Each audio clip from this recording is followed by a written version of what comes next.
The sky above was full of fire. Ships burned as they crashed into the forest. The trees glowed red from explosions. A teenage boy, just 16, ran through the smoke and chaos. His name was Jace, one of the youngest scouts on the human exploration. Ship Hopebreaker.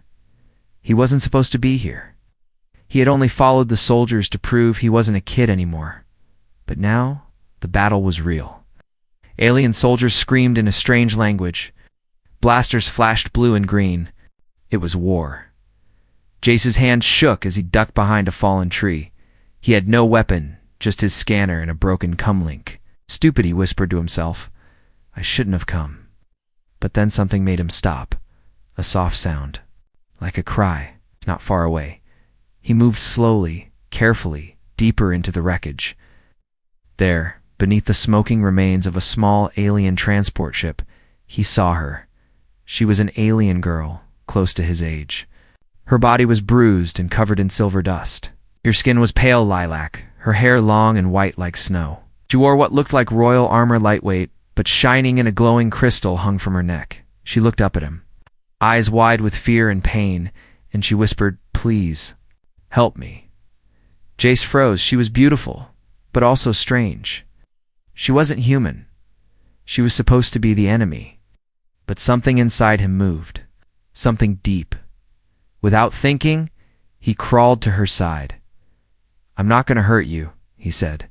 "Softly, I'll get you out." She tried to sit up but winced in pain. A sharp piece of metal had pierced her leg.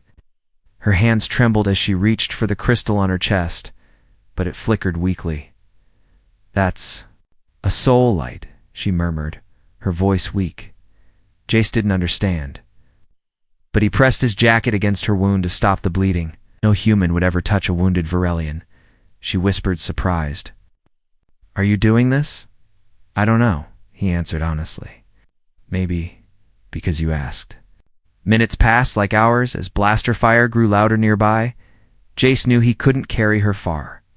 So he made a small shelter out of fallen debris and covered her with his thermal blanket. "Stay quiet, I'll bring help," he whispered. But she caught his wrist, her grip surprisingly strong. "If you go, I won't survive," she said. "I promise I'll come back," he said, his voice shaking, her eyes locked with his.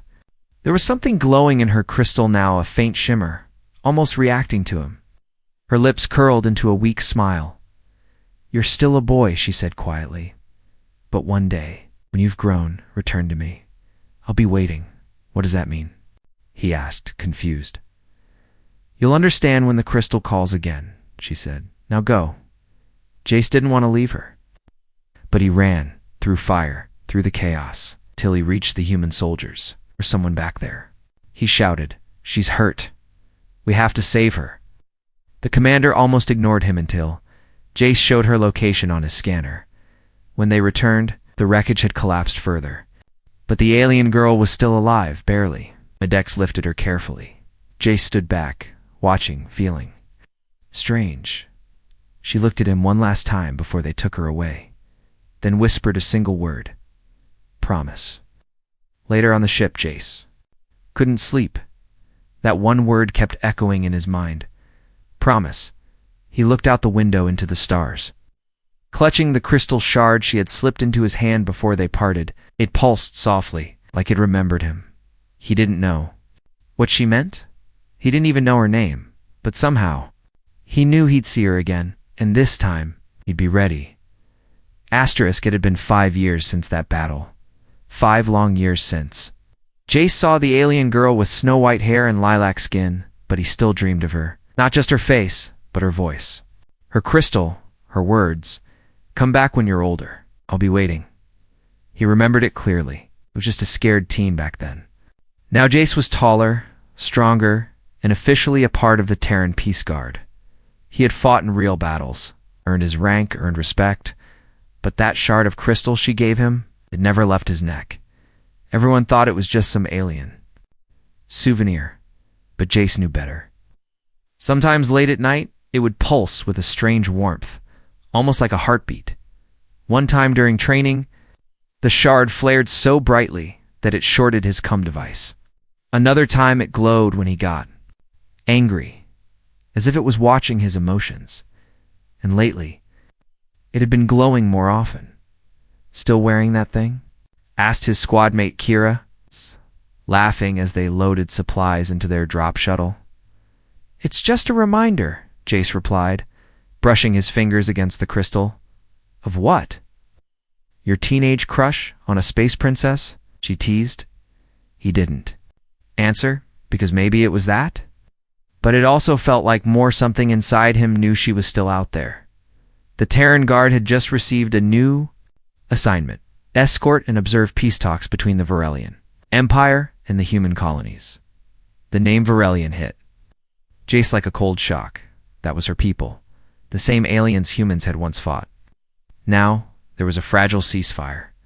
A meeting between Virellian royals and Terran officers was scheduled on neutral ground. Moon station called KVOL-7.JACE immediately requested to join the mission.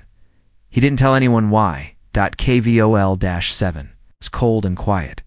The surface was covered in frozen lakes and crystal caves. Virellian ships hovered in the sky shaped like giant wings of light.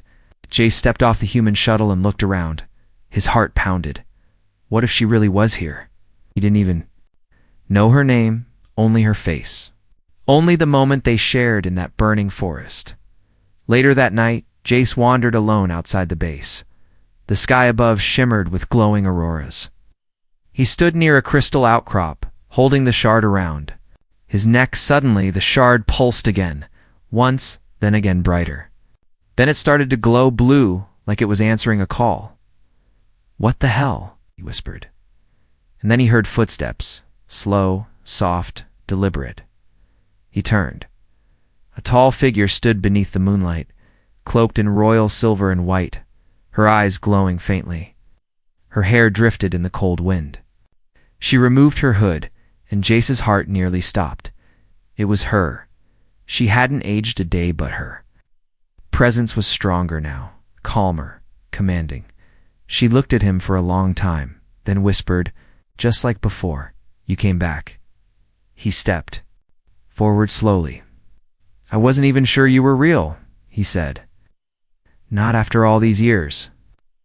"I thought the same about you," she replied, smiling faintly. "But your soul crystal never dimmed, kept glowing through space, through time." It called to me. Looked at the shard hanging from his neck. It was glowing like a tiny star. "So it's not just a crystal?" he asked. She shook her head. "No, it's a bond echo. Ancient Virellian relics that connect to souls that once shared life or death. Only the rarest cases activate it, and you gave one to me?" he asked.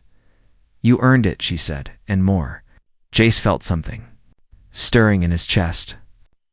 Like the past and the future had met in this moment. "Why me?" he finally asked. She stepped closer. "Because when I was broken and alone, you didn't run. You didn't see an alien. You saw me. And now?" he asked quietly, her voice lowered to a whisper. "Now, I see who you've become. And I wonder if you're ready for what comes next." Jace didn't know what she meant, but he knew one thing for sure. He wasn't here just for a mission.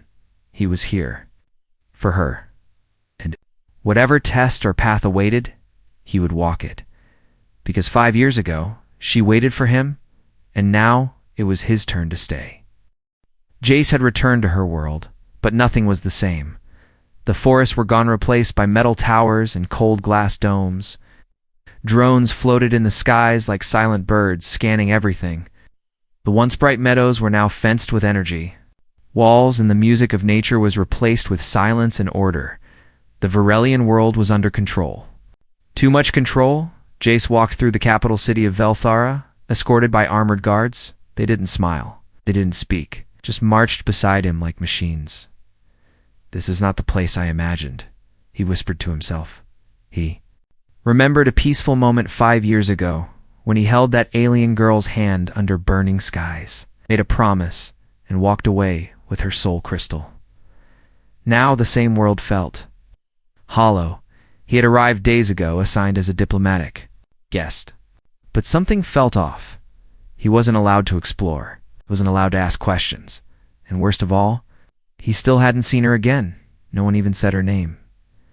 They called her only by title, the Virellian crown keeper, a mysterious figure who appeared rarely, always behind glowing veils. She gave orders from behind closed walls. The people worshipped her, feared her. Jace couldn't believe it. Was this really the same girl who once bled in his arms? That night, Jace sat alone. In the guest quarters, a giant room that looked like a museum, not a home. The walls were decorated with shifting light panels, showing moments of Virellian history. One image caught his eye. It showed a young Virellian woman standing before a crowd, dressed in ceremonial armor, lifting a glowing staff. Her face was half covered. But the eyes. Those were her eyes, and the crystal shard around his neck pulsed. "She's watching me," he muttered. He stood quickly and crossed the room to the glass balcony. Below, the city pulsed with artificial light. But something strange caught his attention. A small hooded figure stood at the edge of the nearby tower, staring directly at him. Then, the figure raised a hand and vanished into the shadows. Jace knew what he had to do.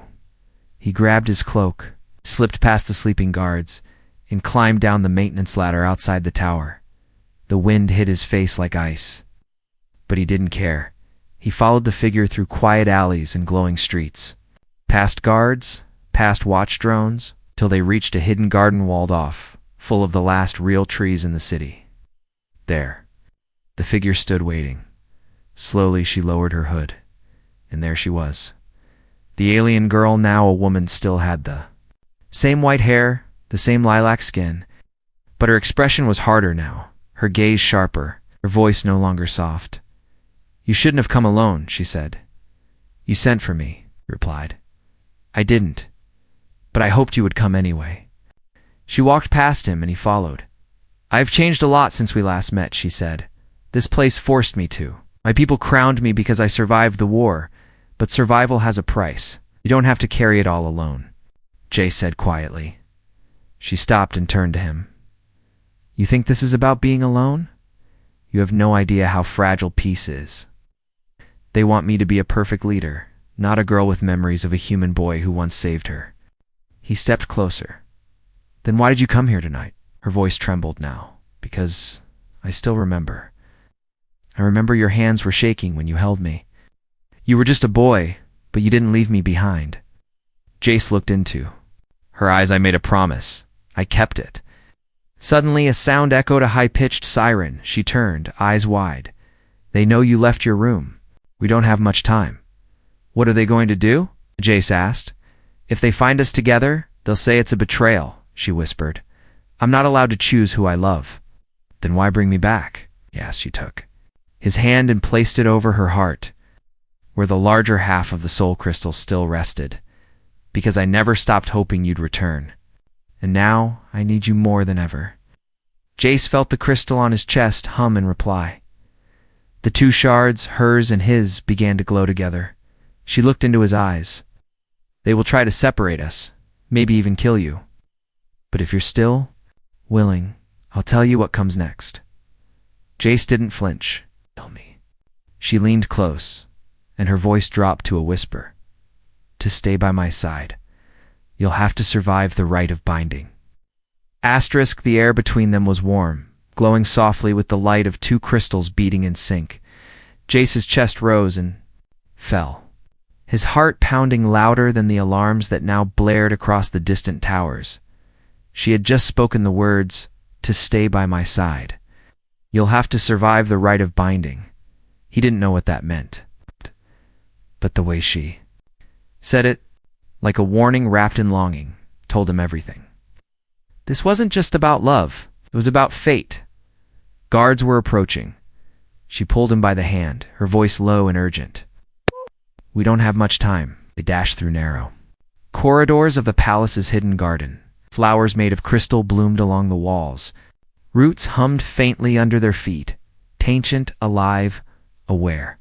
She pressed her hand against a stone. A door opened, revealing a passage spiraling deep underground. "Where are we going?" Jace asked.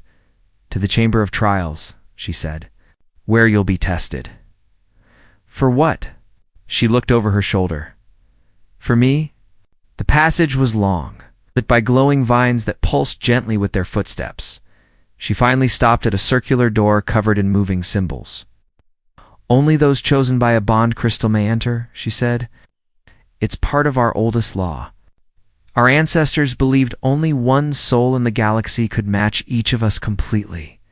If two bonded souls reunite, they must prove it through the rite.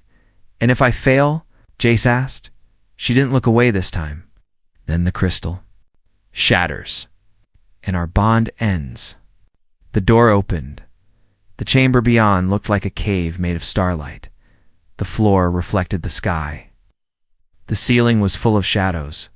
In the center stood a stone platform. Above it floated a blue flame, calm and silent. Jace stepped forward, but then he froze. From the shadows, something moved. It was himself. A mirror image. Same face, same body. But the eyes were empty. Cold. The rite begins now, the alien girl whispered. You will face the parts of you that can destroy us. Your fear, your doubt, your anger, beat them, or we can never be. The false Jace spoke first. You think you're strong? You're just a boy chasing a memory. The real Jace raised his fists. You're not me? No, the double sneered. Still wake up thinking about her. You trained, you fought, not for peace, but for her touch, for her eyes, for her body. Jace's hands clenched. Shame burned in his chest. You think? You're noble. But you want to own her, the false Jace said. You're no protector. You're just obsessed. Suddenly, the clone attacked. Fast, brutal, like it knew every move before Jace could make it. Jace fell hard. Blood filled his mouth. The alien girl stepped forward, but the flame flared. Blocking her. This is his fight. A deep voice echoed from the walls. Jace coughed, rising to one knee. The false Jace stood over him. Admit it. You came back. For yourself? No, Jace whispered, wiping blood from his lip. I came back because she asked. Because someone in pain asked me not to forget her. The crystal around his neck flared. I don't want to own her, Jace growled. I want to stand beside her. With that, Jace launched forward. This time, his fist struck true. The clone cracked like glass. 1 hit, 2, 3, then the mirror. Jace shattered into 1,000 sparks and vanished. The flame turned gold. The alien girl ran to him, eyes wide with disbelief. You passed, she said. You faced your truth. You didn't fight for pride. You fought for love. Jace was breathing hard, but he managed to smile. So, does this mean I passed your test? She nodded slowly, then lifted the crystal from her chest. It means we can now bond by law and by soul. She placed her crystal beside his. They fused into one. A new light burst between them, bright enough to reach even the surface sky. But even as she embraced him, her voice trembled. You passed the rite, Jace, she said softly. World, this palace, still won't let us be together. What do you mean? He asked, still catching his breath. She looked toward the chamber doors. They will come for you. Flames rose from the floor, but they did not burn.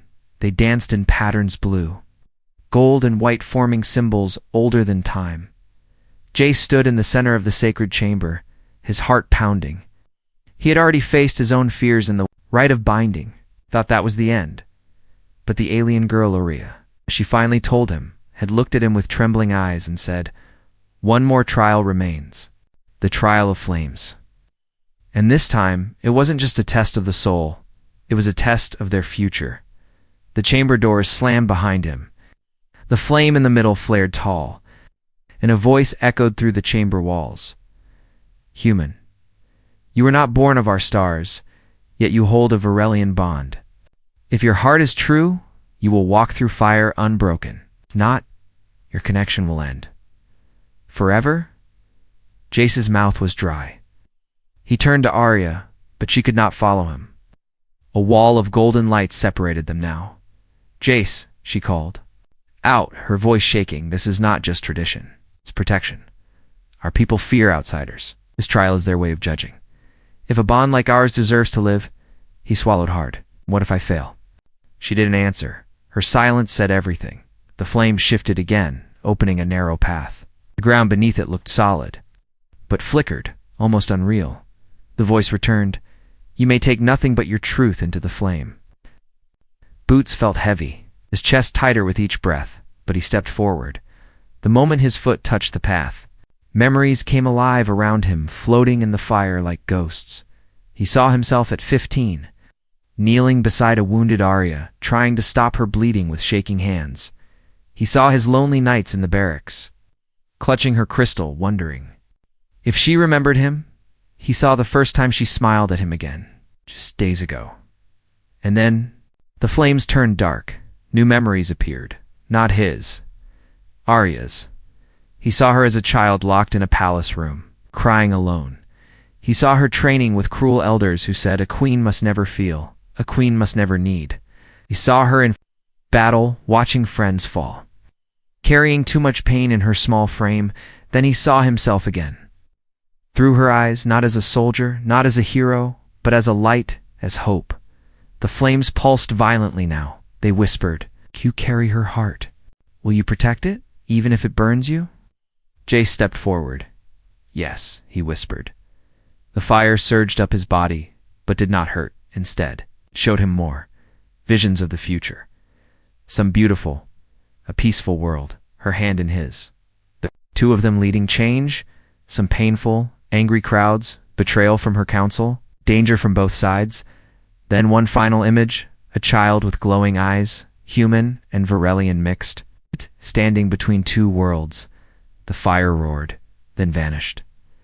Jace collapsed to his knees, gasping. The chamber was quiet again, and then Arya ran to him. The wall of light was gone. "You did it," she whispered, holding him. "You made it through the flames. They showed me everything." Jace said softly, "Your past, your pain, our future." She held his face in her hands. "And you still want this?" "More than ever." Suddenly the ground shook, doors flew open, and royal guards stormed in.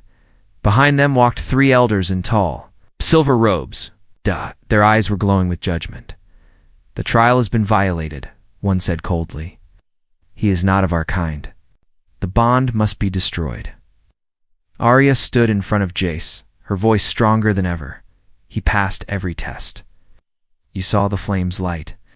He's more Virellian than any of you hiding behind robes. Your emotions cloud you," an elder replied. "Love is not law."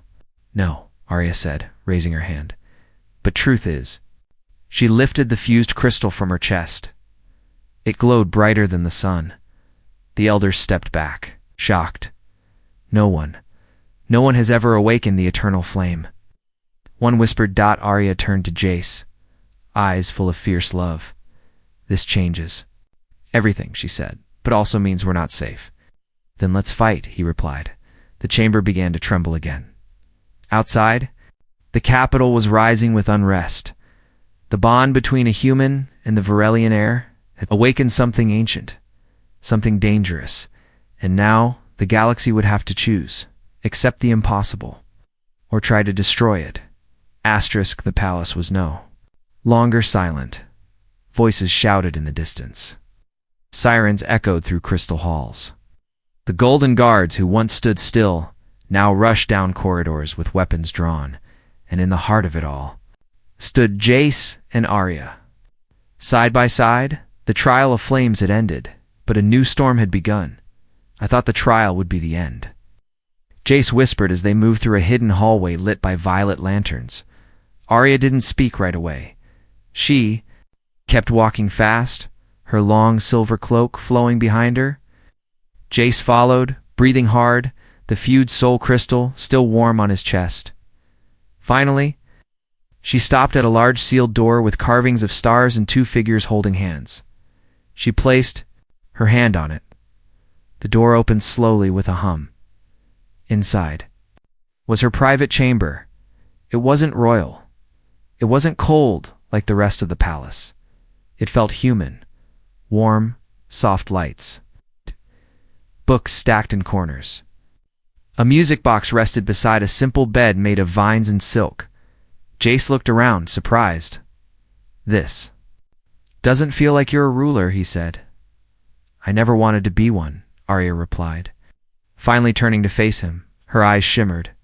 "But not with power, with pain. I need to tell you something, Jace," she said quietly. "Something I've never told anyone." He nodded. "I'm listening." She walked to the center of the room, then knelt before a crystal orb hidden beneath her floor. It lit up with a touch and a hologram appeared.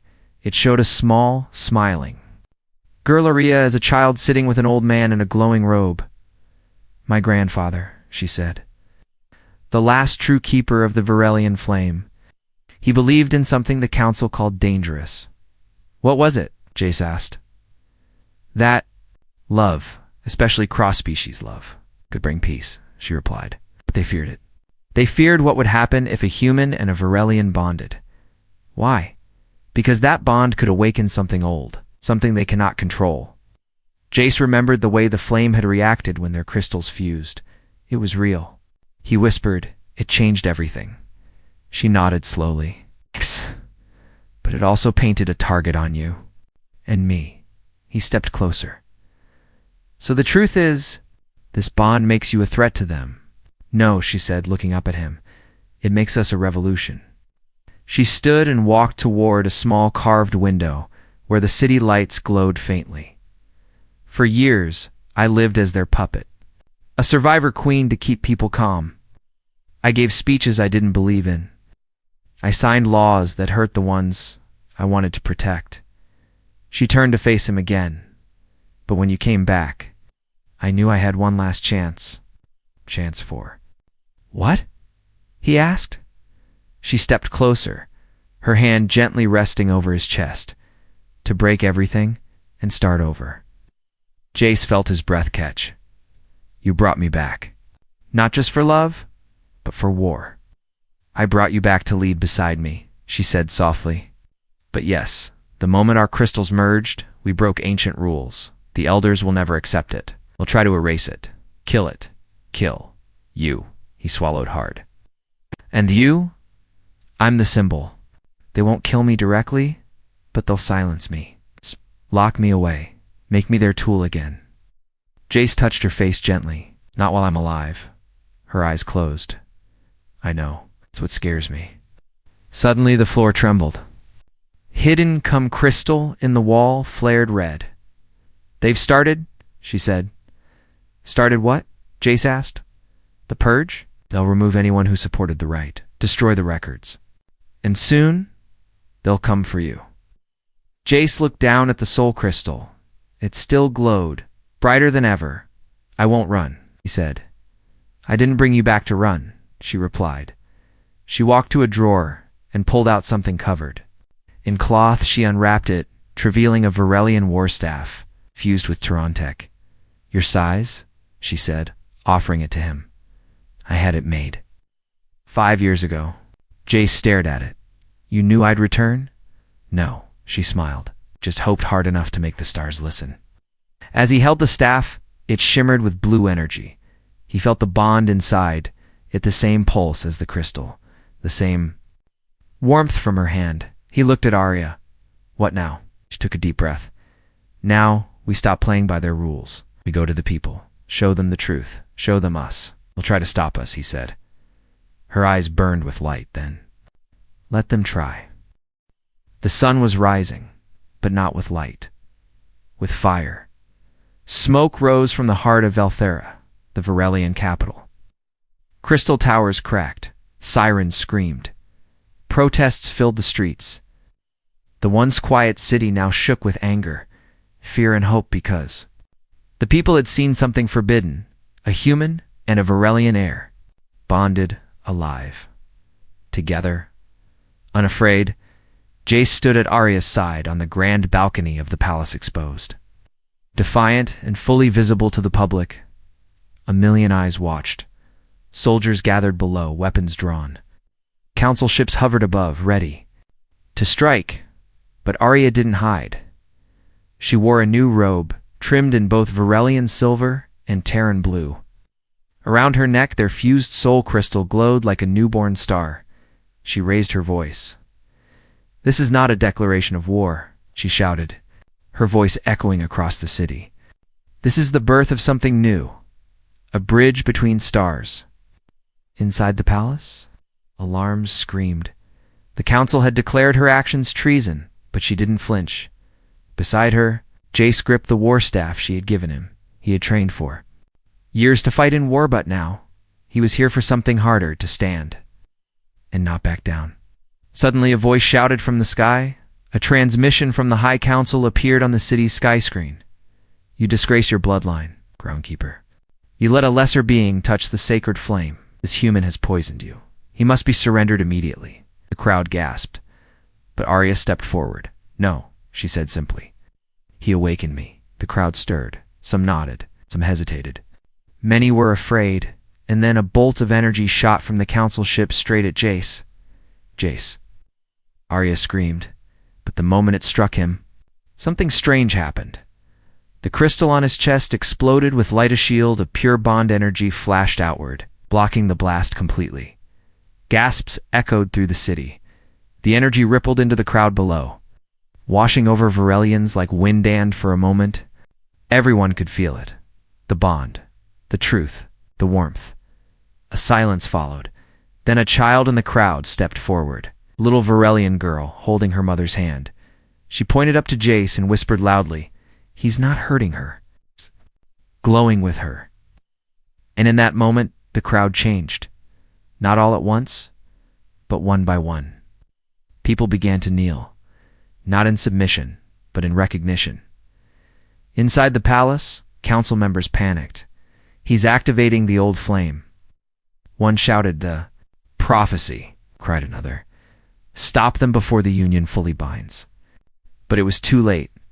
The fused crystal lifted from Arya's chest and from Jace's heart, floating. Between them, man bloomed into a new star of flame. Golden, eternal, unstoppable. A voice ancient and deep spoke across the city. Not through speakers, but through every mind, 2 hearts, 2 worlds, 1 promise fulfilled. And just like that, every bond crystal across the empire pulsed in response. Some glowed, some shattered, some reawakened. The people felt it in their bones. The old ways were ending. Arya turned to Jace, her eyes full of tears. "You kept your promise," she whispered.